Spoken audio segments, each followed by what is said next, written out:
يا ويلتى ليتني لم أتخذ فلانا خليلا لقد أضلني عن الذكر بعد إذ جاءني. Di antara syirik kecil yang merajalela di tanah air kita adalah tatoyur. Tatoyur itu artinya apa? Mengkait-kaitkan nasib sial dengan sesuatu yang dilihat, sesuatu yang didengar, dengan benda tertentu, dengan angka tertentu, ya. Dan ini tersebar.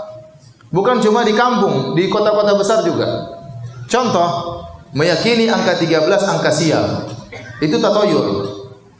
Itu enggak tahu dari mana datangnya. Ya, jadi orang jangan bilang, Ustaz enggak usah bicara masalah kesyirikan. Mana ada orang syirik sekarang? Masih banyak orang syirik sekarang.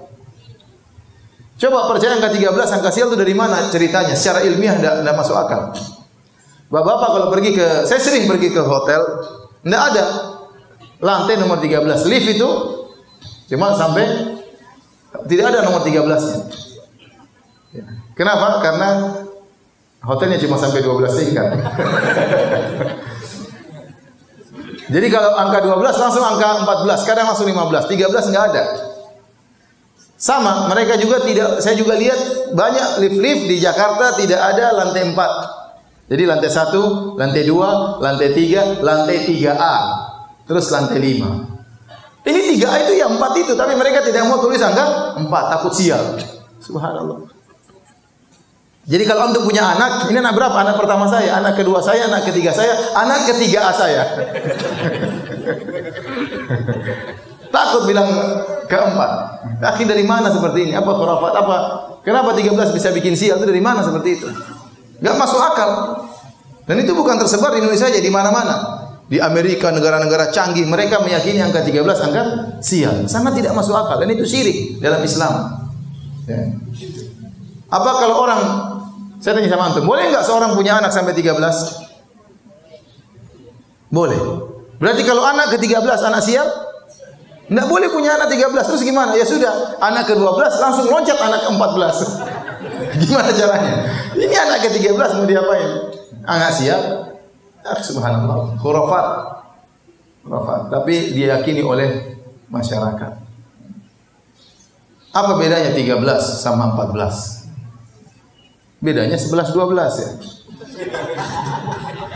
Kenapa 13 bikin sial, 14 tidak? Tidak ada bedanya. Tapi orang meyakini akan hal tersebut. Takut sekali rumah nomor 13. Lantai nomor 13. Anda cari naik pesawat. Mana pesawat ada kursi nomor 13? Tidak ada. 1, 2, 3, 4, 5, 6, 7, 8, 9, 10, 11, 12. Loncat 15 atau 14. Tidak ada kursi nomor 13. Kalau ada pun mungkin orang takut duduk di situ ya. Tidak masuk akal, tapi banyak orang percaya. Ini contoh, namanya tatoyur, meyakini nasib sial berkaitan dengan angka tertentu, angka 4 kah, angka 13 kah. Dan sangat tidak logis, sangat tidak masuk akal.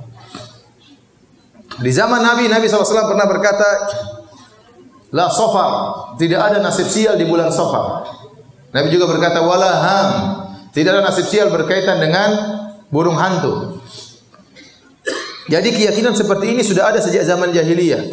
Mereka kalau lihat ada burung hantu datang, mereka yakin ini nasib sial. Sampai sekarang demikian. Kalau ada orang di rumah tahu-tahu ada burung hantu datang, bum, bum, ada apa ini burung hantu datang ini? Tahu-tahu satu lagi, bum, bum, 2 ekor bahaya. Ada 2 yang akan sakit, ada 2 yang akan meninggal dunia. Padahal burung hantunya lagi bercanda di atas main-main. Ada orang kalau buka toko, begitu dia pertama buka yang beli orang cacat, orang buta, nasib sial, dia tutup toko hari itu. Bahaya ini, pembeli pertama matanya buta, bahaya ini rezekiku, tutup toko hari itu. Ada kisah, saya pernah dengar kisah, satu kisah diceritakan ya. Jadi ada seorang raja, dia pas dia keluar dari daerahnya, dia begitu buka pintu gerbangnya, dia orang buta. Aduh, ini orang buta ini bikin sial. Penjarakan orang buta ini, biar saya tidak sial. Akhirnya orang butanya dipenjara. Raja pergi, santai, tidak ada masalah, pulang. Akhirnya dia keluarkan orang buta tadi. Ya, saya tadi keluar, tidak ada masalah. Ya, karena kamu bisa bikin sial, makanya saya penjarakan. Kata orang buta, ente aja yang bikin sial saya, gara-gara ketemu ente saya dipenjara.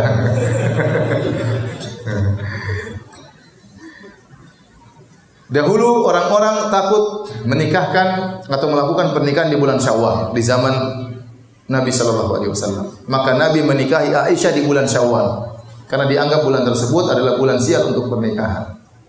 Sekarang di zaman ini masih ada seperti itu. Jadi kalau mau menikah dilihat dulu, kamu lahir Kliwon, Pahing, Wage, apalagi dihitung. Perempuannya dilihat kapan lahirnya, laki-laki dihitung kapan lahirnya, terus dihitung-hitung pakai rumus tertentu seperti rumus Porkas dan yang lainnya. Akhirnya keluar, oh kamu boleh menikah nanti ya 6 bulan lagi karena sekarang belum bulan-bulan beruntung. Subhanallah. Saya ditanya berapa kali sama orang, Ustaz, saya mau menikah, tahu-tahu ada keluarga bilang harus ditunda. Ini hitung-hitung ini bikin sial ya. Hitung-hitung seperti ini bikin apa? Sial. Orang sudah kebelet ingin menikah harus ditunda. Bikin repot orang hidup dalam kesusahan, hidup dalam khurafat. Saya pernah ketemu dengan seorang pembantu di Saudi. Minta tolong, Ustaz, tolong carikan kerjaan buat saya. Saya telepon teman saya orang Saudi, orang Arab. Ini ada pembantu minta cari pekerjaan. Bisa kau tampung tidak? Oh bisa insya Allah. Suruh. Saya bilang sama Mbak itu, Mbak, besok hari Sabtu Mbak kerja di teman saya awal hari kerja. Kata dia, nggak bisa Ustaz, saya kerja hari Sabtu pertama. Kenapa nggak bisa? Ustaz saya melarang, tidak boleh hari Sabtu hari pertama kerja. Ini kayak Yahudi saja. Ini bikin sial, makanya aku jadi pembantu terus kayak begitu modelnya. Kenapa mulai hari Sabtu sial? Tidak ada. Itu dari mana seperti itu? Ini khurafatnya orang Yahudi. Dan ini terjadi. Kasihan. Tidak boleh duduk di depan pintu pamali. Kalau bikin pintu jangan dibuka keluar, harus tutup dalam. Karena kalau dibuka keluar nanti rezeki keluar. Ini dari mana seperti itu? Hidup jadi susah ya. Khurafat. Oleh karena hati-hati, yang nama pamali-pamali itu sering itu adalah tatoyur. Hati-hati. Coba siapa yang bisa sebutkan pamali-pamali di sini apa coba? Saya ingin tahu. Hari Selasa kenapa? Tidak boleh bisa hari Selasa. Jadi itu pamali, itu syirik. Ingatkan, itu syirik, tidak boleh. Islam harus bersih daripada itu. Coba pamali yang lain apa? Hah? Menikah bulan Muharram tidak boleh. Nah, itu syirik, tidak boleh. Hilangkan itu semua. Apalagi? Kenapa? Cicak, tokek. Kenapa cicak? Harus dibunuh. Tokek kenapa? Ya, banyaklah. Di Makassar saya rasa juga banyak pamali-pamali. Hati-hati. Itu semua kesyirikan. Kalau kita ingin meninggal bertemu dengan Allah, diampuni dosa-dosa kita, hilangkan semua itu dari hati kita. Hilangkan. Ustaz, tapi ini sudah dari nenek moyang kami. Itu tradisi yang salah, harus dihilangkan. Tidak semua yang dibawa nenek moyang benar.